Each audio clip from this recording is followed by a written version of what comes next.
Bright day, everyone! We are discussing about the historical landmarks in Negros Occidental. There are four heritage cycles. First, understanding. Through understanding cultural heritage, people value it. Second, value. By valuing cultural heritage, people want to care for it. Third, caring. Caring for cultural heritage helps people enjoy it. And lastly, enjoyment. For enjoying cultural heritage come a desire to understand. Negros Occidental, the sugar bowl of the Philippines, is a province in western Visayas producing over half of the nation's sugar. Hiligaynon is the primary language and Roman Catholicism is the dominant religion. Bacolod City, though independently governed as a highly urbanized city, serves as the capital and most populous city. Originally known as the Bulgas by natives, meaning cut off, the Spaniards renamed it Negros in 1565 due to the dark-skinned inhabitants. The provincial capital shift from Ilog in 1743 to Himamaylan before settling in Bacolod in 1849. So let's proceed to historical landmarks. The house of General Anicito Lacson, a nearly century-old edifice in Talisay, is not only a historical landmark but also a testament to the region's rich sugar plantation history. It was built in the early 20th century and served as the residence of General Anicito Lacson, a prominent figure in the Philippine Revolution and key player in the sugar industry. The house's architecture reflects the influence of the Spanish colonial period, with its elegant design and spacious rooms. Today, it stands a reminder of the region's past and serves as a popular tourist destination for those interested in learning about Negros Occidental heritage. General Anicito Lacson, April 7, 1857 to February 3, 1931. The Talisay-based sugar baron and revolutionary leader had his mansion built in 1880 as a hacienda house in Matabang.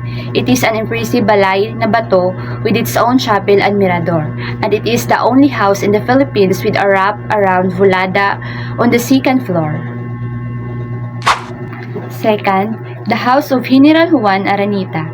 Now, the Aranita Museum is more than just a historical landmark. It's also a testament to the Aranita family's significant role in Bago City's development. General Juan Aranita was a prominent figure in the sugar industry and a key contributor to the city's growth. The museum houses a collection of artifacts and documents that provide insights into the family's history. The museum houses a collection of artifacts and documents that provide insights into the family's history, the sugar industry, and the region's overall development. It is a valuable resource for those interested in learning about Bago City's past and the legacy of the Aranita family. And also, if there is any structure that mirrors the resilient spirit of the people of Bago City in Negros Occidental, then it would be in Balay ni Tan Juan, the ancestral home of the Negrians revolutionary hero General Juan Aranita, officially called the General Juan Aranita Residence and Landmark Museum.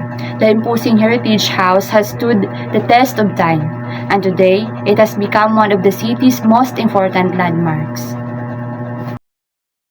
Araneta Monument in Baguio City. The Araneta Monument, located in Baguio City, is a historical landmark that honors the sacrifices and bravery of Filipino soldiers who fought in the Battle of Bataan during World War II.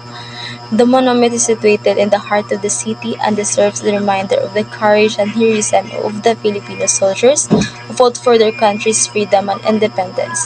The Araneta Monument has been standing tall since 1945 and has become the important symbol of heritage of the history in Baguio City. So, the Araneta Monument in Baguio City is a powerful symbol of the Filipino heroism and sacrifice. The monument honors of Bataan Death March, a significant event in World War II, where Filipino soldiers were forced to walk over 60 miles under the inhumane condition. The monument stands as a reminder of the resilience and bravery of the Filipino soldiers who fought for their country's freedom and independence. It also serves as a reminder of the importance of remembering the past of honoring the sacrifices of those who came before us. The side of General Juan Araneta, January 18, 2022, Betsy Gazo, known more as the brain behind the March of Baguio City towards the San Sebastian Cathedral on November 5, 1898. General Juan Anacleto Torres Araneta loved the soul of much as his country. His affinity of farming brought unexpected color for this bucolic existence. The Balay in Tan Juan in Baguio City. Tan Juan started anew in Maao, a barao in Baguio, with his family and proved that success known no location. His real talent and farmer shone through despite the aforementioned disappointment when in 1904 he was chosen as one of the country's representatives to the Louisiana Purchase Exposition of St. Louis World Fair in Missouri in the United States. He brought with him produce from the farm in Negros. The Cinco de November Revolution was a successful revolt that took place on November 5, 1898 in central and northern Negros. The revolution was led by General Juan Araneta and Anicito Lacson, used fake arms from palm fronds and bamboo mats. The Spanish surrounded without bloodshed and Silay, one of the important northern towns. Cinco de November mud art installation. This installation by Ramon de los Santos is a series of mud art pieces that depict the the 1898 revolt in Negros. De los Santos created the pieces and ensured that the historical narratives of revolt were represented accurately and inspire fellow Negrenses. So let's tackle about the Bago City Bridge. Bago City Bridge is a significant landmark in Bago City, Negros Occidental, Philippines. It was a vital link during World War II. So, connecting Pulupandan, where American forces landed in 1945, to Bacolod, the Japanese headquarters. The bridge's strategic importance led to a tense standoff between America and Japanese forces. So, Bago City, founded in 1575, holds a rich history and cultural heritage. Its name originates from large tree called Bago. So, the city is known for its agricultural process, being a top rice producer in the province.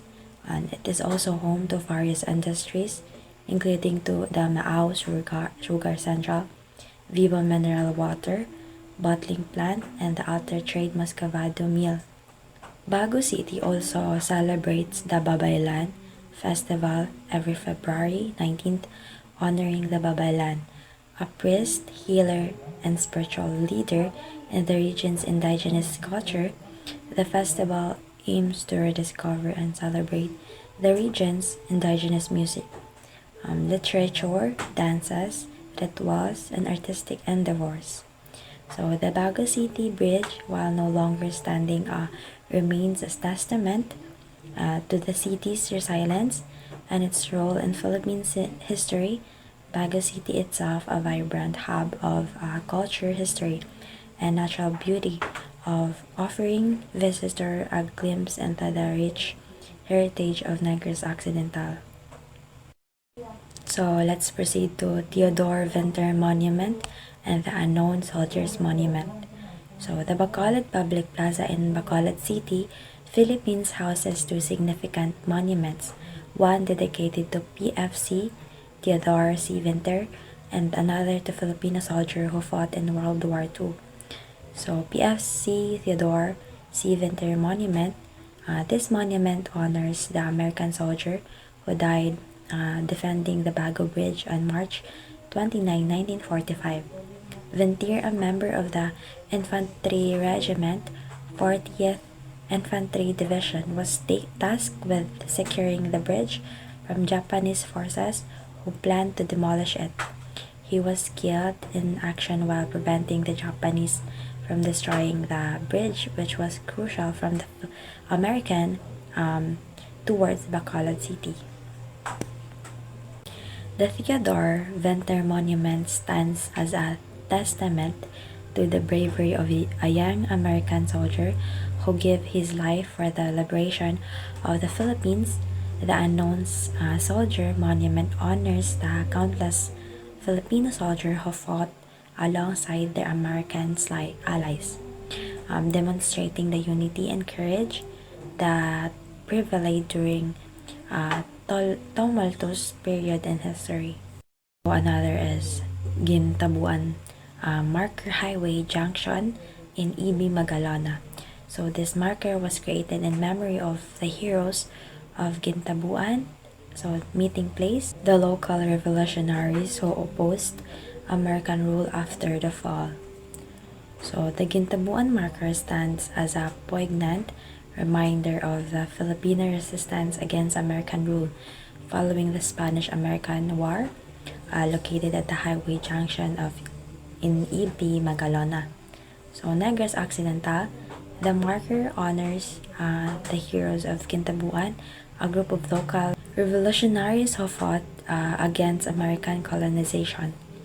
So Gintabuan meaning meeting place. So was a strategic location where Filipino revolutionaries gathered to plan and execute the resistance efforts. So, and the marker commemorates the bravery and resilience of this individual who actively opposed American rule after the Spanish colonial period, and the Gintabuan marker serve as a powerful symbol of the Filipinos people commitment to self-governance and their unwavering spirit in the face of adversity.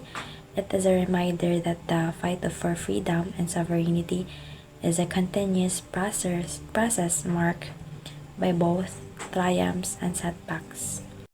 So let's proceed to Ubong Point, Hinubaan, offshore area in the southern town of Hinubaan. This is where called Jesus Villamor of the Allied Intelligence Bureau was brought by submarine.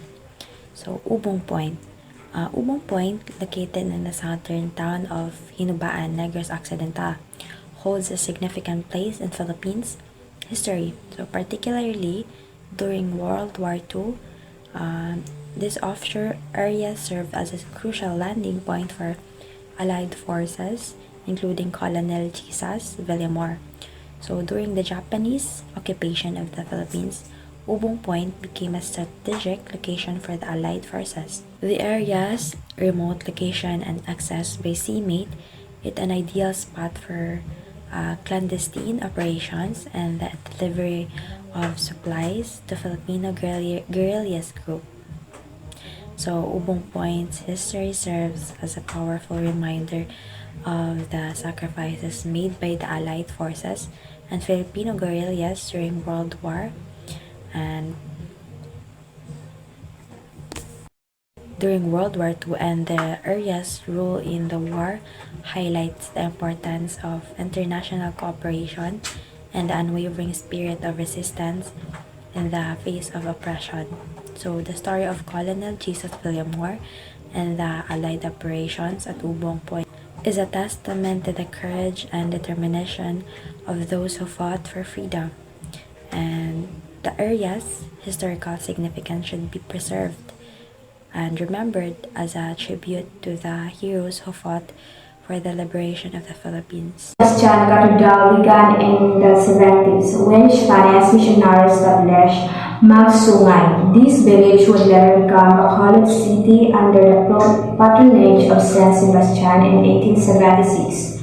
The cathedral's construction began. The church was constructed over 6 years and finished in 1882. It was intended to represent the Catholic Church expanding dominance in the Philippines. Coral stones were used as the primary building material, creating a stunning fusion of Gothic and Romanesque architecture.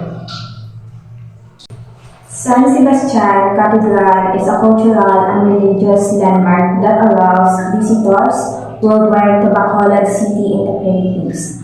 Built in honor of Saint Sebastian, an early Christian martyr, the cathedral has a rich past and stunning architecture that continues to captivate and inspire people to these days. Let's delve into the intriguing history and elaborate architectures of San Sebastian Cathedral and explore its current role in the community. Built in 1897, the Balay Negrans is the restored residence of Victor F. Gaston, son of Nieves German Gaston and Fidencia Fernandez, left unused by the family and after becoming, among other things, a dance studio, and the house deteriorated until Roque from Silay decided to restore the house. The Balay Negrans, also known as Victor Fernandez Gaston Ancestral House, is a museum in Silay City, Negros Occidental in the Philippines, showcasing the lifestyle of a late 19th century Negran sugar baron. It is notable for being the first museum to be established in the province of Negros Occidental.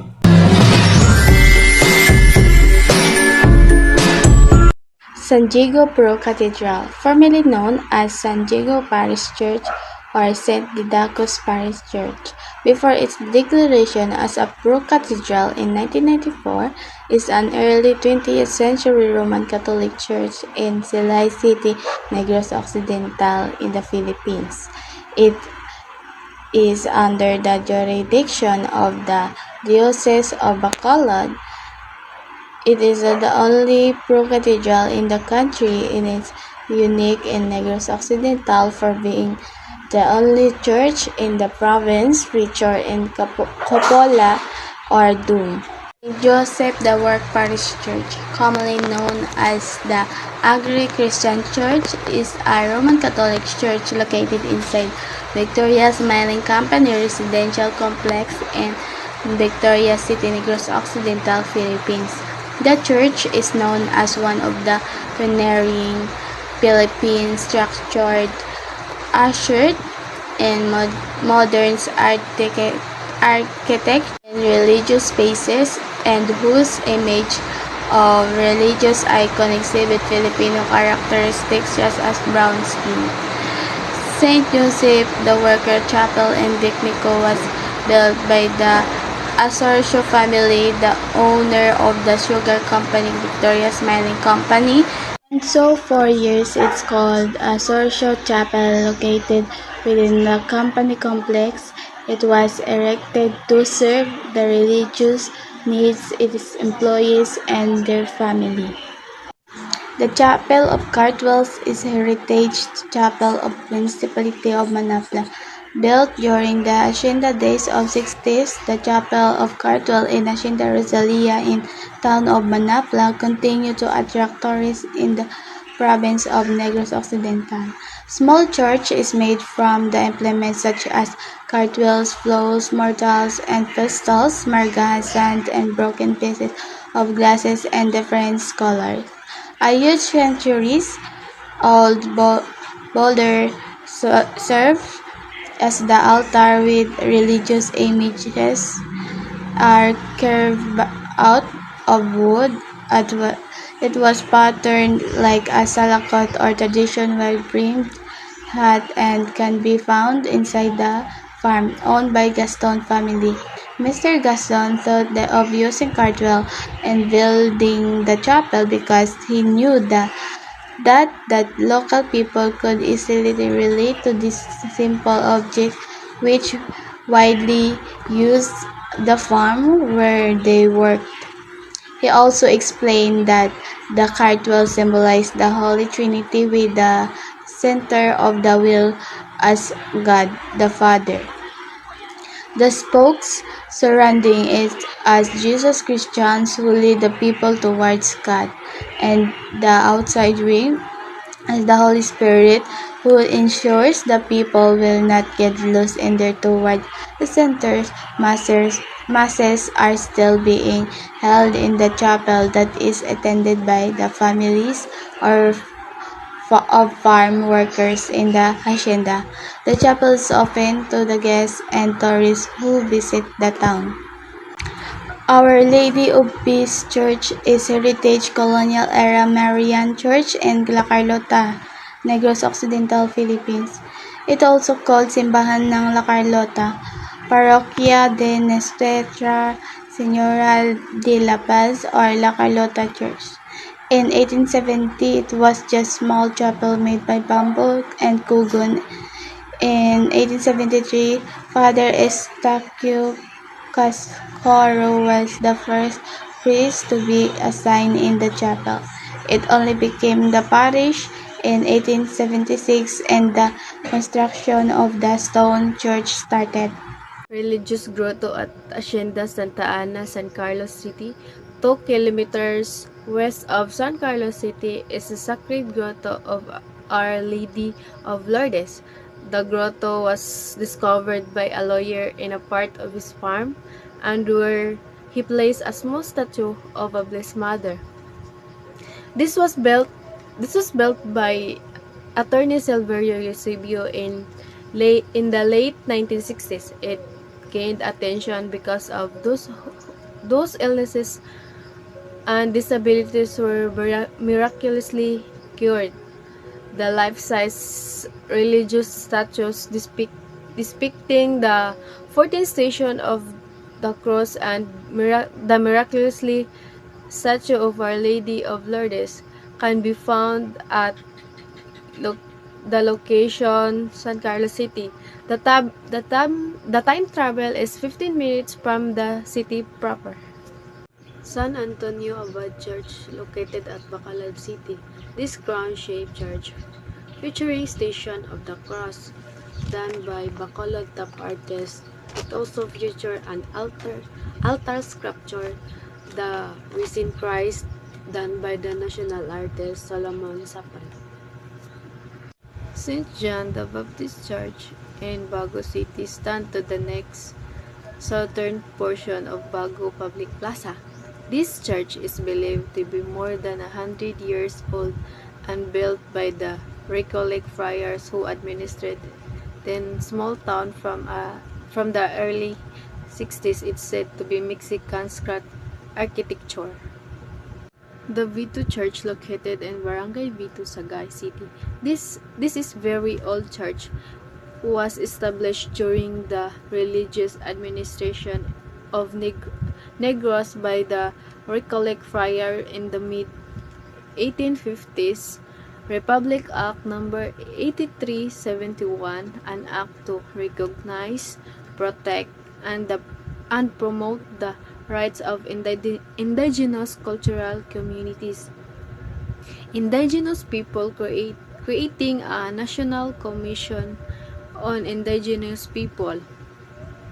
Establish implementing mechanism, appropriating funds, and other purposes.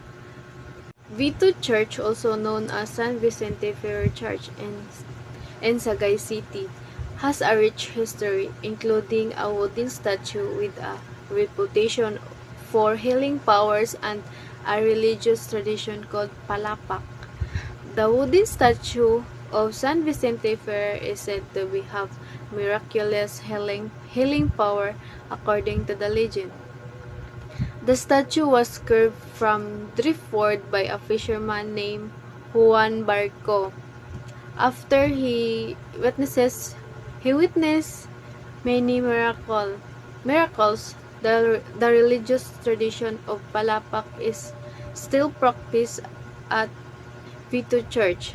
In this tradition, the base of the statue is pressed into the head of devoted.